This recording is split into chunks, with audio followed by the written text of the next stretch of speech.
Well, good morning. I got to say that it truly is an honor to be here. One thing for me, this is a little weird, is that I got to say the same things that I said a little bit ago. So this is a little odd for me, but I like the fact that I get to step out of my comfort zone and do something different. By way of announcements this morning, I know you saw most of you know what's going on here for the next little bit, but just a quick reminder that next Sunday at 6 there will be communion here, and they're asking that perhaps maybe if we can have a place that we could take our young ones to, so that we can pack this up with more of the adults and the born again believers, obviously, and so that we can do this all in one service. Also, next Sunday, they will be handing out the ballots for another deacon couple, so we can give our vote for the deacons. And another thing, last Sunday you heard that we're talking about the parking lot across the road, and I want you to know that we've purchased it. It is ours now. We don't see the sold sign there yet, but it is ours, and we purchased it for $195,000, and it is ours. So for those of you who've pledged, and some of you have already given the money, others have just pledged and said you would be given the money, we encourage that you do it any time between now and July 31st. 31st of July will be the closing date, and we just want to make sure that we have the funds in place. We probably don't have quite enough. There will be some lawyer fees and whatnot, some legal fees and stuff like that. So if you feel led to give, please do so, or if you know anyone who would like to give. Right now it's been difficult for us to communicate this to you, but that's what's going on there, yes. I know I'm forgetting something. There was something else. There was 4 things that I was supposed to be talking about here this morning. I'll remember later, and if I remember later, I'll talk about it later. I agree with Henry. This is fantastic, waking up in the morning and having all kinds of surprises, fathers. I got up in the morning, and then I go to the bathroom, and the first thing that I saw was a great big envelope. And I read that, and I thought, wow. Some things I just wanted to say, I don't feel like that. No way. But just to read it, my wife left me a wonderful card. Then the doorbell rang, and the dogs went nuts. And when the dogs go this nuts, I always know this is my grandsons are coming home. And so my youngest daughter with her grandson, the oldest, came in. He was still in his pajamas and no shirt on and whatnot. Brought me breakfast this morning, and my oldest daughter sent me a long text and just expressed appreciation and for me being her dad. All those kinds of things that you get on the Father's Day. But have you fathers ever felt like you're really not? You don't deserve this kind of thing. This is just far more than what you deserve. You're unworthy of it. I mean, think about this one day set aside just for you, just for the fathers. Now, I don't want to talk. The message this morning isn't about Father's Day, but this is such a special day. There's no way that I could go right direct to the message without even mentioning some things about you fathers.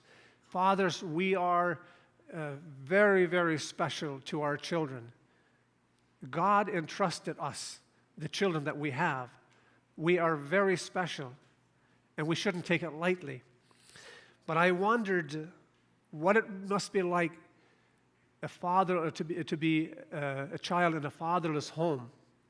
So I looked at the statistics, and it made me almost sick when I read the statistics, and I want to share those with you this morning. The statistics on fatherless homes states that 63% of youth suicides are from fatherless homes. 90% of all homeless and runaway children are from fatherless homes. 85% of all children who show behavior disorders come from fatherless homes. 80% of rapists with anger problems come from fatherless homes. 71% of all high school dropouts come from fatherless homes. 75% of all adolescent patients in chemical abuse centers come from fatherless homes. 85% of all youth in prison come from fatherless homes. 71, and this one hurt me, 71% of teenage pregnancies, pregnant teenagers lack a father. We're dealing with abortions and stuff like that. And it made me think, it started with the fathers. Where were the fathers? Fathers, we are very important. We need to be there. 90% of adolescent repeat arsonists live with only their mother. So fathers, you matter. If you ever thought that you've messed up big time, or that you could have done it a lot better than what you did, guess what? It could be a lot worse. So by way of encouragement, I'd like to just simply say, fathers, we're doing something right. Let's continue. Because unless you did something right, your children wouldn't send you these notes. They wouldn't get out of their comfort zone and bring you breakfast, and they wouldn't say, Dad, I love you. Dad, I appreciate you. We need to be there to discipline our children because this is what God wants us to do. We need to teach them the basics of life. We need to honor God with a role that He's given us. We need to be there so that we can love them. We need to be there to love them, as the prodigal son's dad did. This prodigal, he went and he squandered all the money that his dad had given him. It belonged to him maybe, but not for a time yet. But he demanded it of his dad, and he went and he had a grand time. He wasted it. But what I don't understand is that this father, and it's just, I don't understand it because sometimes when my children would go against me, the hardest thing then to go and embrace them and say, I love you. I love you. But this father, he stood there and he waited for this son to come home. And day after day, he would go back and he would look for his son. And when finally the day comes, this son had been so disobedient. He goes and he hugs him. He embraces him and he welcomes him home. Can you do that? That's tough to do, right? But we're asked to do it. We need to be there to love them like he loved him, his son. We need to be there also to give them the advice that King David gave to his son Solomon. Solid advice. You know, one of the things is that we forget that we need to train up a child in the way that should go. We think sometimes that means we need to train up our children perfectly. Well, that is perfect because they have to at some point make their own decisions. God never said, okay, that'll be done perfect. He just says, I want you to train them up in the way that they should go. He never promised that they wouldn't get off track from time to time. But can you imagine, fathers, if we don't do that? Every child that we do not train, can you imagine? They're not going to know life. How would they know how would they know which path to take unless we take our stand and teach them? So I have a question for us all. What legacy are we going to leave our children? What are they going to remember about you? I just received a picture from my youngest daughter where we were at Marineland, or Canada's Wonderland, many years ago when she was just a tiny little girl. She would make me get on rides that I thought I would die on. Honestly, this one ride, it wasn't a worse one than that one at the time. There's now better ones and different ones and give you more adrenaline and all that kind of thing. This one gave me anything but adrenaline. Seriously, I saw it going up, and I thought this one is just going to go up, and she wouldn't. And I thought it's going to drop, it's going to kill us all, and that'd be the end of it. And so I even tried to comfort myself and saying, you know, it's probably just going to go up, and it's going to be a gravity drop. They're not going to push you. The stewardess that was over here sweeping, she overheard it, and she said, no, they push you down. This was terrible, terrified. And I couldn't get out of the lineup now. It was way too long. I couldn't get out of there. I got on there. this morning she shows me the picture, and it looks like I wet my pants, and that's the picture she showed me. That wasn't what it was from. But I hope that our children will remember us for far more than that. I hope our children will remember us for teaching them the ways of God. I wanted to say this too. Fathers, your children deserve you. And you deserve your children. God trusted you with your children. Let's have fun. Let's have fun with them. So happy Father's Day. Happy Father's Day. The message for this morning, when God is silent, has been a message that has been on my heart for a long time. But for the last 3 months anyway, I've been working on this, and then I realized it was Father's Day. And so I was going to exchange it for a Father's Day message, but I got no peace for it. So this morning, you're getting to hear this, so I thought I wanted to just mention that about fathers. Have you ever texted someone and waited for a response, and you didn't get it right away? You need to know something, and you don't get a response. Have you ever called someone and left a message and waiting for this person to call you back, and you don't get this call back? When I send a text message, I expect a response right away. I need a response. Most often when I sit there and I do my texting, it's because I need to know something right now so that I can live my life, so I can move on with my day. Maybe I have a very important message. Maybe I have a very important message, but I don't get no response. And I can't make plans until I have a response. And you know what's sad? A lot of people view prayer the same way. I've left God a message and I want to know that He got it. I'm waiting for a response from God. And there's no evidence that He even knows that I cared.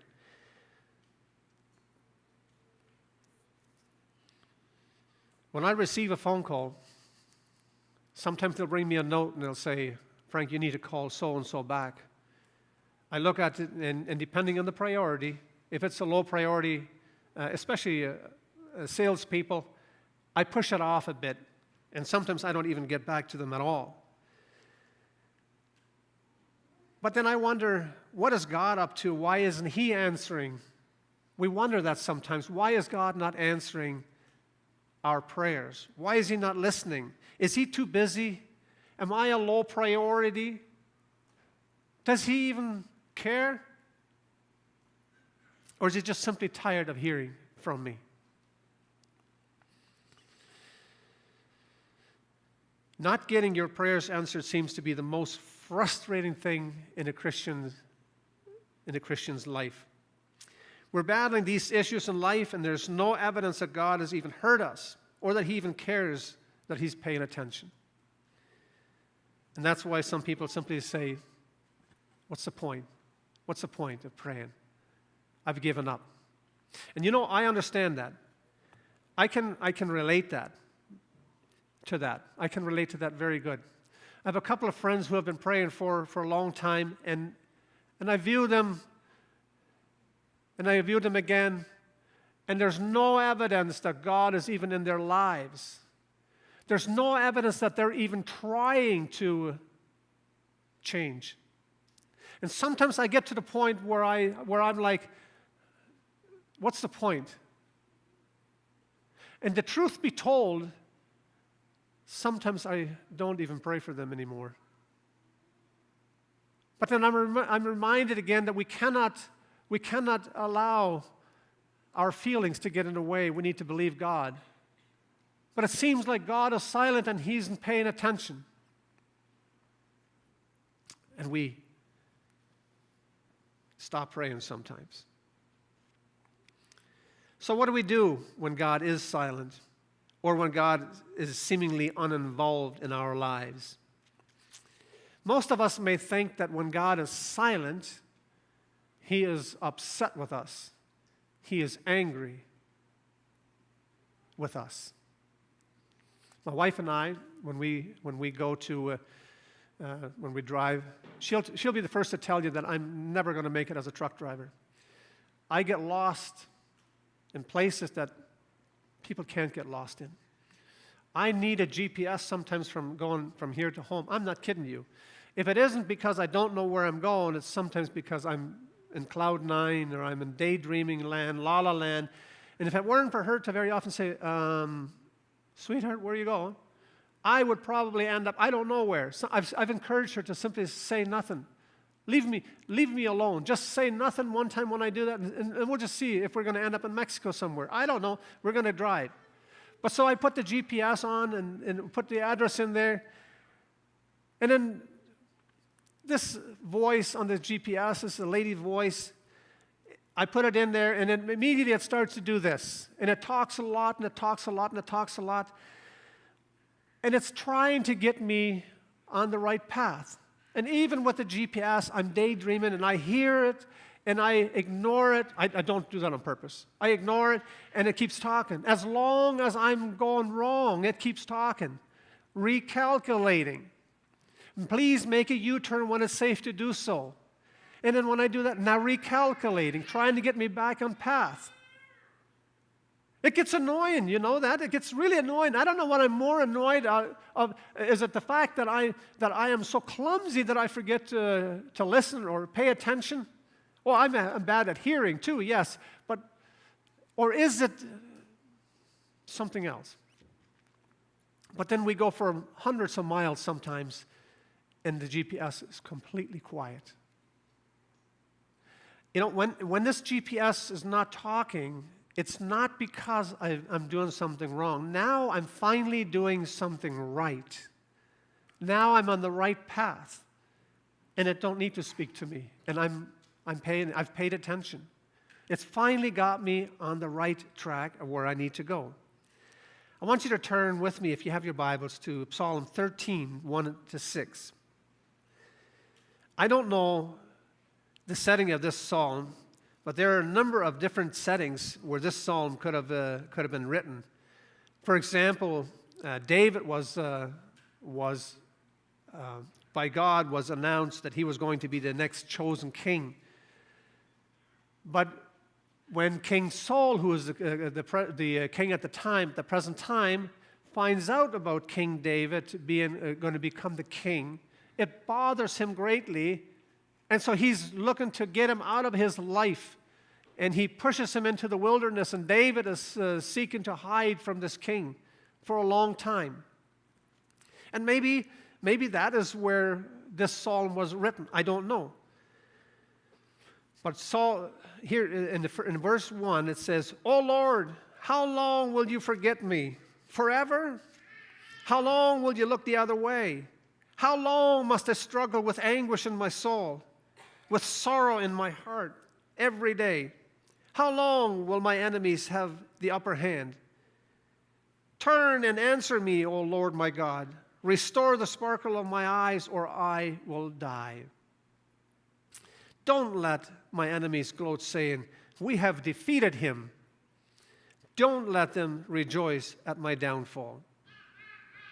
So we can see that even the most mature people, maybe, because God called David a man after his own heart, even people like him sense the absence of God, feel like God has forsaken them, feel like they have been abandoned. Sometime later, David did become king, and his son led a revolt against him, and David was forced into battle with his son. How long will you look the other way, he says. And so many people in the Bible went through a time that God was absent in their life. I'm thinking of Job. Job, for instance, who suffered unjustly. But Job understood the absence, God being silent didn't mean that he was absent from his life. Because we know the story that where God only allowed Satan to do a certain amount of things to Job, but he couldn't touch his soul. He could do anything that he wanted except his soul. So God still protected. God was there. Even Jesus, while he was hanging on the cross, cried out, my God, why hast thou forsaken me? He felt that too. And we wonder sometimes what's wrong with us, why we're feeling like God has turned his back on us and he's not paying attention. How long will you forget me? So let me ask you, what are the enemies in your life? What are you fighting to overcome this morning? Maybe you've been praying for a long time for something to overcome, an addiction, if you will. And you know, I mentioned that because no longer in the young people alone, but we have adults who struggle with addictions, with sin. Satan is on the loose, and he's trying to get to God's children. But verse 5 says, but I trust in your unfailing love. I will rejoice because you have rescued me. I will sing to the Lord because he is good to me. There are two types of silence in God's word. There's the silence of the people and the silence of God. But I think it's far better to be in the silence of God than it is that where God is silent and we are speaking, than where God is speaking and we're silent. Very often I feel that we're the ones that God is speaking to, but we ignore him completely. And then when things go wrong, then we have a problem. I would far rather cry out to God like Job did or like David did and have him not respond. Because God's always up to something big when he's quiet, when he breaks through. God is not a God of too many words when he gives instructions to some of the people in the Bible. I'm thinking of Moses right now. Moses, he was told to go to Egypt and get the Israelites out of Egypt. So imagine with me for a moment, if you will, this maybe long-bearded guy, I don't know, maybe you picture him differently. He is told by God to go to Egypt and get God's people out of there. I don't know how many thousands of people there were, but they were working for this king. So he's supposed to go here and he's supposed to say, hey, I'm taking the people. Moses had told God, he says, I can't even speak, so send someone else. Don't send me. But now Moses comes to God and says, and I think he must have thought about this. Me going to the people, that's not going to work. So he says, God, what'll I tell him? Who sent me? And he probably figures he's gonna just lay it on the line. God says, oh, tell him I am sent you. And then God was quiet. Didn't say another word. Moses must have thought, okay, I am. And God didn't say nothing else. That was it. So God has now given him the assignment. He's told him what he's supposed to do. He's told him what to say, and God doesn't need to talk anymore. God's already given you the assignment. That's it. Tell him I am sent you. And we know the story. The Israelites came out. So when God is seemingly silent in our lives, it's because he is up to something big. When you look at Joshua in chapter 6, for instance, it says, now Jericho was securely shut up because of the children of Israel. None went out and none came in. And the Lord said to Joshua, see, I have given you Jericho into your hands, its kings and the mighty men of valor. You shall march around the city, all you men of war. You shall go all around the city once. This you shall do 6 days, and 7 priests shall bear 7 trumpets of ram's horns before the ark. But the 7th day you shall march around the city 7 times, and the priests shall blow their trumpets. It shall come to pass when they make a long blast with a ram's horn, and when you hear the sound of the trumpet, that all the people shall shout with a great shout. Then the walls of the city will fall down flat, and all the people shall go up, every man straight before him. God, once again, he tells them what to do. He's given them the assignment, so all they need to do is go and execute it. And God remained quiet for the 7 days, never said a word.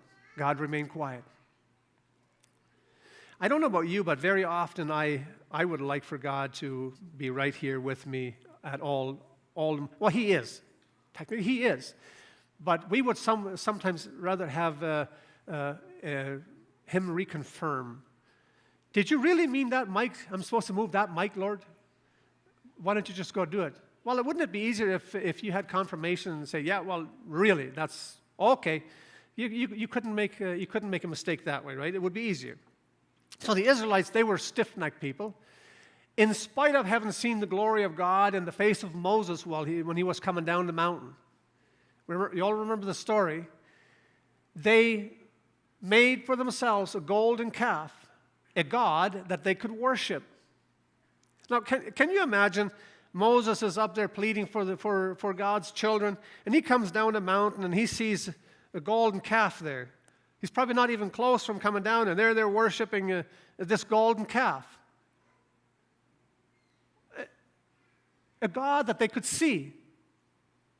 They didn't want to trust in a God that they couldn't see. But why do you think they did that? Because they wanted to fill this void. There's a void. And people, we don't do very well with void. We don't like silence. Can you imagine if I were to be silent, if I came in here earlier and I just came up here and didn't say a thing? If I would have remained quiet, silent. I'll give you 10 seconds and I guarantee you some of you would be uncomfortable. Oh, it's terrible. If I said to you, let's go for 10 seconds and I did this,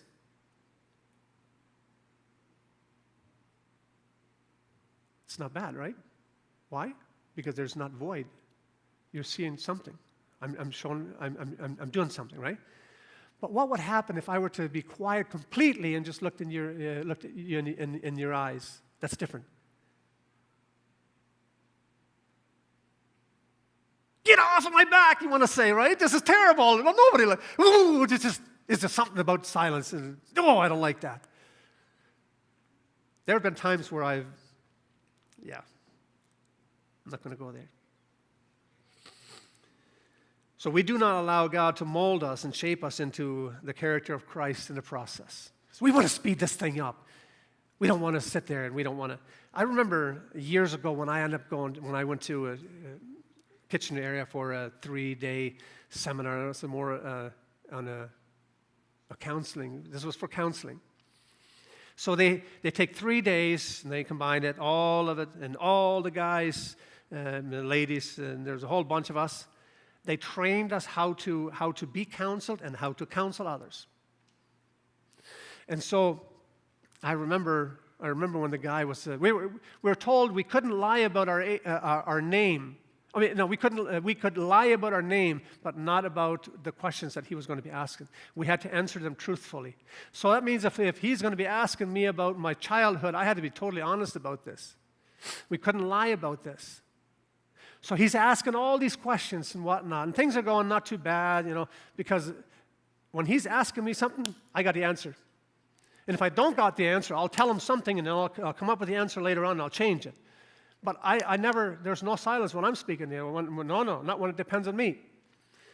But then the shoe was on the other foot. Now I'm asking him questions. And I touched on some sensitive points, and it got definitely quiet. And I'm doing all kinds of things. I felt like just taking him and shaking this dude. Seriously, grow up, come on, tell me. I wanted to, oh, folks, the void, the silence. Oh, it just rubbed me the wrong way. I think some of us, would do very well shutting up sometimes and just listening. Because later on, as we go back into the class, and this professor said, "What have you learned?" "Yes." I said, "Silence." "Oh, that's bad." No, he said, what we need to do, we need to learn to be quiet. We need to be standing there before Almighty God while this gentleman is thinking of the answer, or if he's choking up. We need to be in prayer. We need to talk to God. He says those moments are very precious. He says take them. They're very precious moments that you can go and engage with God.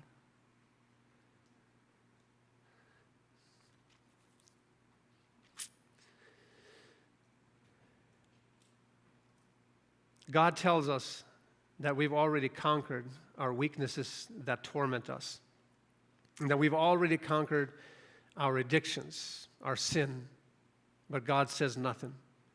He's given us the Bible, and he says, now go figure it out, if you will. Often we pray that God would grant us victory when in fact he's already promised it to us when on the cross when Christ said, it is finished. What's finished? Everything that we struggle with.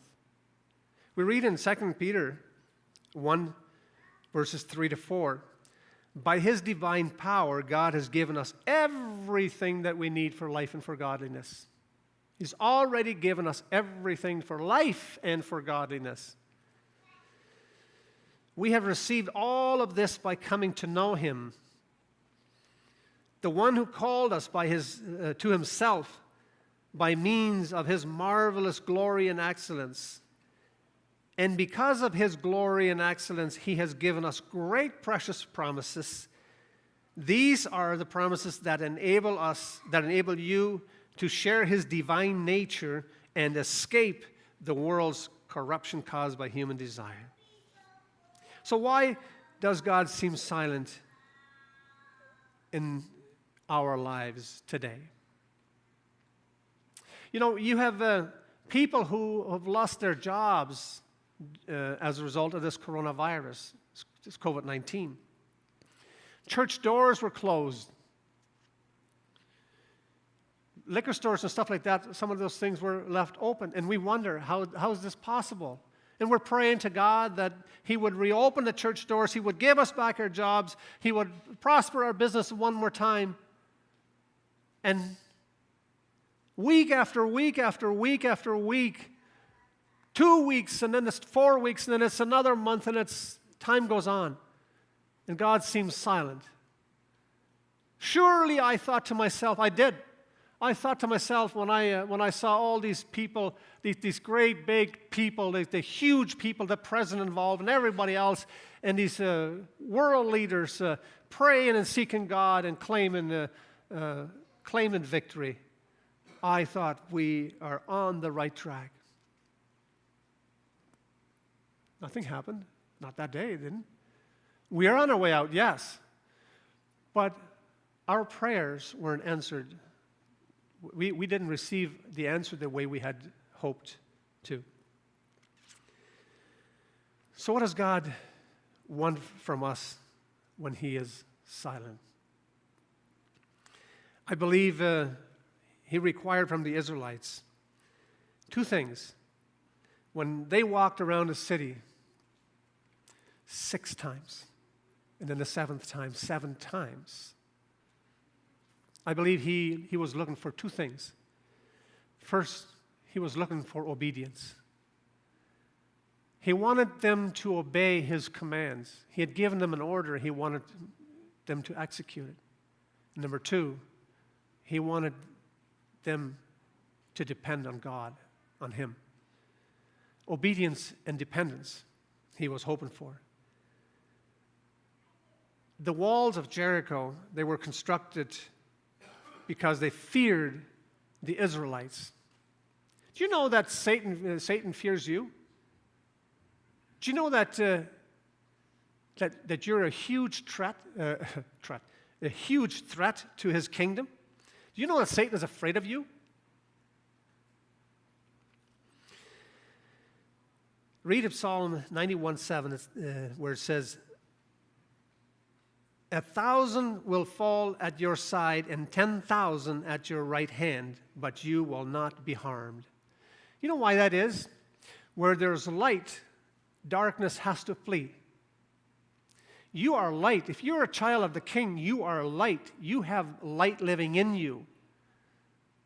He is afraid of you. We're the only creation with the power of life and death on our tongues, according to Proverbs 18. That says here, the tongue has the power of life and death. We need to proclaim victory in our lives. We need to obey His commandments, and we need to depend on God for deliverance. Very often, if you're anything like me, we pray something and we demand it right away. I like that text message answered right away. But God isn't like that. I've had a gentleman tell me, a brother told me one day, he says, "What's your hurry?" Well, I said, "I want everything that God has for me. I want it now. I need to now. I'm not going to live forever." But he says, "What's your hurry?" "I don't know, but I just need to have everything right now. Everything that God has for me, I want it, and I want it now. I want to move on. Yep, I want everything that God has for me. Yep." Again, he says, "What's your hurry?" "What's my hurry? Are you kidding me?" But then he said this. He said, "You have all eternity." We forget, we have the wrong perspective sometimes. Everything has to be done here. No, you know something? You have all eternity. We're now living for now. And we have all eternity to continue. We are in eternity right now. Where light is, darkness has to flee. The kingdom of darkness is afraid of you, and that's why the enemy establishes walls in your life so that you cannot advance and fulfill the will of God. The enemy knows that a man, a woman in the will of God is the biggest threat to his kingdom. So can you imagine why there's so much issues in the church today? Church in general. We are the biggest threat to his kingdom. So 6 days go by, and the seventh day comes, and it goes by, and Joshua tells the people not to make a sound except by order. These walls, they were not walls like we know a wall. If I didn't want a brother to break through and I wanted to make myself secure, I would probably, I don't know, maybe a foot thick wall. I'd probably construct a foot thick wall, and I would be safe. But these walls were complemented by a stone tower that was built into it. The dimensions of the wall were approximately 4.9 to 6.6 feet thick. I'm 6.6 thick. That was the thickness of it. And 12 to 17 feet high. That's up to there somewhere. And the tower was 28 feet tall. Like these guys wanted to secure themselves from their enemy. Surrounding the wall was a ditch of 27 feet wide and 9 feet deep, cut through solid bedrock, with a circumference around the town of as much as 2,000 feet. The walls in our lives are being erected because of hurts. Just like we're putting up a wall. We don't want to be hurt. We have had hurts from childhood on, and we're scarred and we're marked, and we allow the enemy to set up walls. I'm living proof of that. I know what I'm talking about. I've done that. I've been there. And it's very hard. You can't do this by yourself, break these walls down. There was no way that by 6 times, or in the seventh day, 7 times walking around the city, and then they were going to blow their horns, and these walls were going to topple. There was no way on earth. I think God was saying, look here, guys, if this is going to happen, and you need to get out of the way, and I need to be in charge, and I'm going to blow these walls down. You need to obey me, and you need to depend on me, God says, and I will get the job done for you. And so it is in our lives. We fight, and we fight our addictions, and we fight our sin, and we cannot do it because we think that we can do it ourselves, and we don't need God for it. And God is saying that, depend on me. In your strength, I can crush an army. With my God, I can scale any wall, he says, according to Psalm 18:29. But I want you to turn to Luke chapter 1, 5:13. Now, 400 years have gone past now. So here starts the silence. 400 years later, God finally breaks the silence. So it says here, there was in the days of Herod the king of Judea a certain priest named Zacharias of the division of Abijah. His wife was the daughter of Aaron, and her name was Elizabeth. And they were both righteous before God, walking in all the commandments and ordinances of the Lord, blameless. 400 years, folks, 400 years. We're now into 4 months of this COVID-19. And when you listen to people are already given up. They can't handle this. Some people just simply can't handle it. Some people, they take care of it. That's it. But here's these people, and it amazes me, 400 years later, they still depend on God. He's going to provide a Savior. I'm depending on Him. It says here, they were walking in the commandments and ordinances of the Lord blameless, but they had no child because Elizabeth was barren. And they were both well advanced in years. So older folks, impossible. No way are they going to have children. So it was that while he was serving as priest before God in the order of his division, according to the custom of the priesthood, his lot fell to burn incense when he went into the temple of the Lord. And the whole multitude of the people was praying outside at the hour of incense. Then an angel of the Lord appeared to him, standing on the right side of the altar of incense. And when Zacharias saw him, he was troubled and fear fell upon him. But the angel said to him, "Do not be afraid, Zacharias. Your prayer is heard, and your wife Elizabeth will bear you a son, and you shall call his name John." I don't know. I often think that there's something wrong with me, because when I read something like this, I can't help but close my eyes sometimes and just let my imaginations wander. So 400 years, here's Zacharias. So at about 400 years later, when the silence he wouldn't have lived 400 years maybe, but when God finally broke the silence, he's burning incense.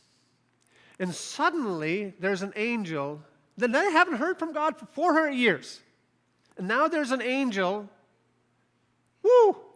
I think all the hair on my back would have sent it attention. And I don't even have hair on my back.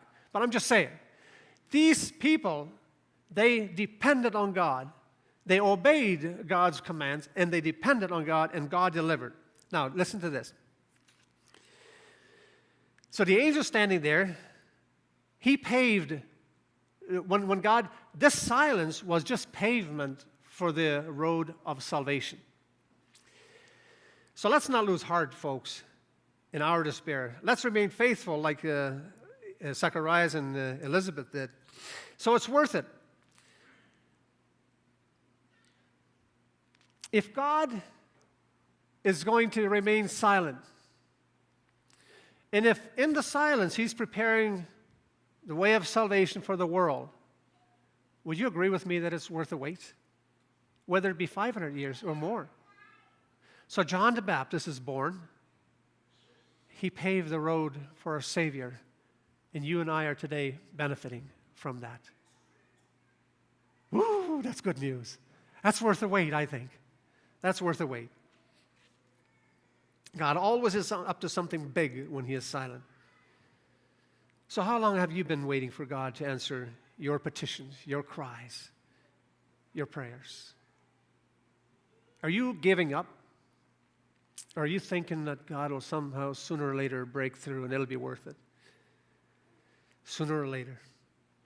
Have you lost hope? Or can you identify with Zacharias and Elizabeth, walking blameless, trusting God, depending on God's promises? He will deliver us.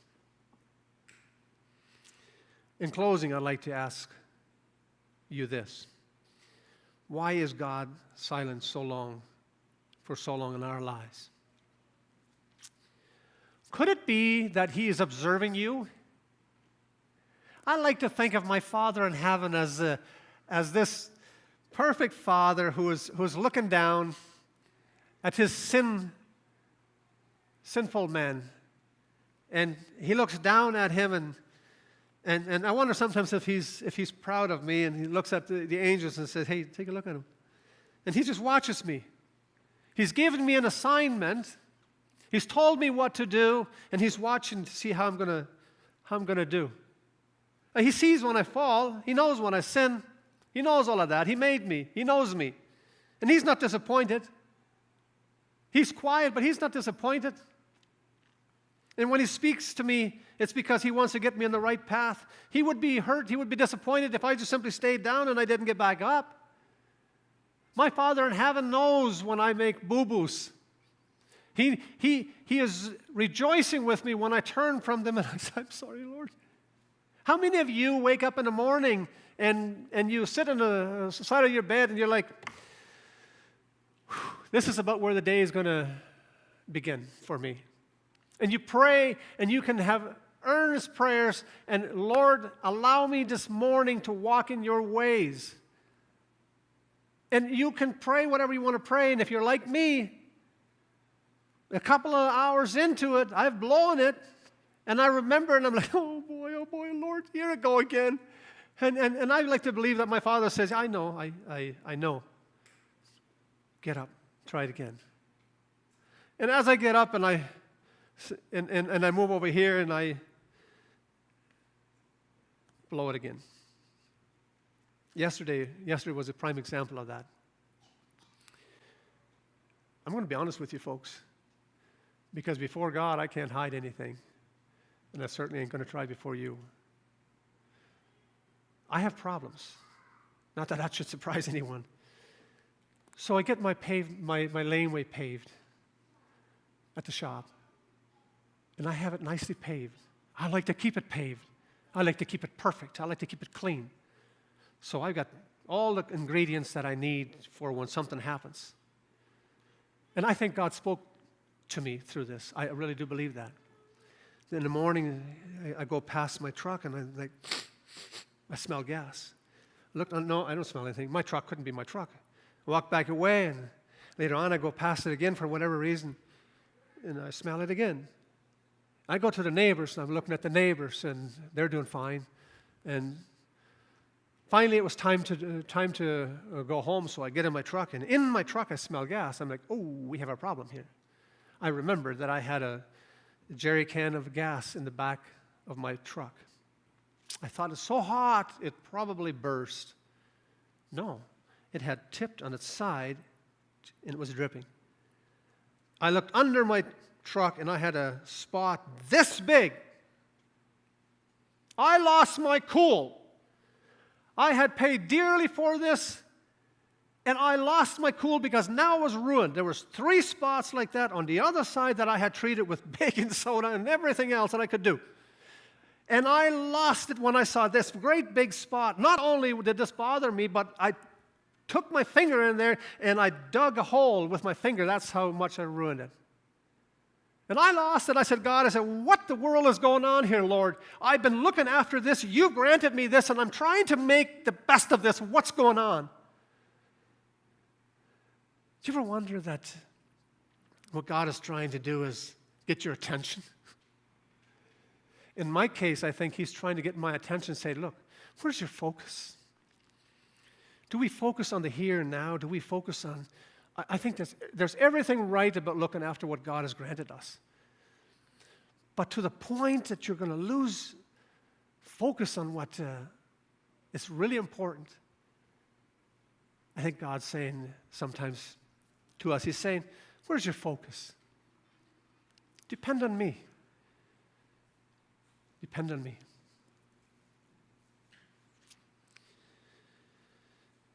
Could it be that he is speaking and we're just not listening? One thing is for sure, that he is depending on us to depend on him.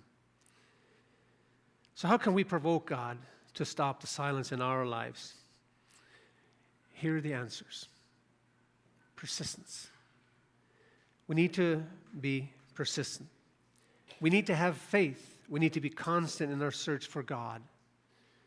Like Job, go after God. Be steadfast in our prayers.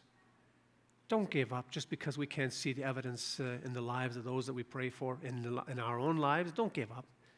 We need to be steadfast in prayer. Be obedient and depend on God for the impossible, and watch the enemies and the walls in your life topple. Let's pray. Father in heaven, we thank you this morning for simply loving us. We love you, Father, because you first loved us. We love you, Father, because today is Father's Day, a day set aside, and you allow us just a glimpse of what you must be like when we receive the warm love from our families. How much more you must love us. Father, I pray a blessing on every father in the sanctuary here, every father that is listening online. I pray that you'll bless us today with a new day, new possibilities, new beginnings, that we would invest time, that we would invest our energy into things that are really important. Our family, our children. Father, thank you for the time wherein we live right now and for getting our attention. Father, help us to remain in your silence rather than you speaking and us being silent. Help us, Father, to listen. Help us, Father, with the void that we find ourselves in sometimes. Help us to know, Father, that you're not absent, that you're not gone, that you've promised that you would never leave us or forsake us. Help us to remember that. Help us to keep that in front of us all the time. Father, I pray for each one listening here today. I pray, Father, that you will allow us to go from here with a new perspective on life. Especially in this time, Father, when people are looking at the Christians, at your people. Help us to be a light to them. Help us to be an example in these times. Father, thank you because you are our God, and that you have an eternal home awaiting for us when we're done here. In the name of Jesus, thank you. Amen.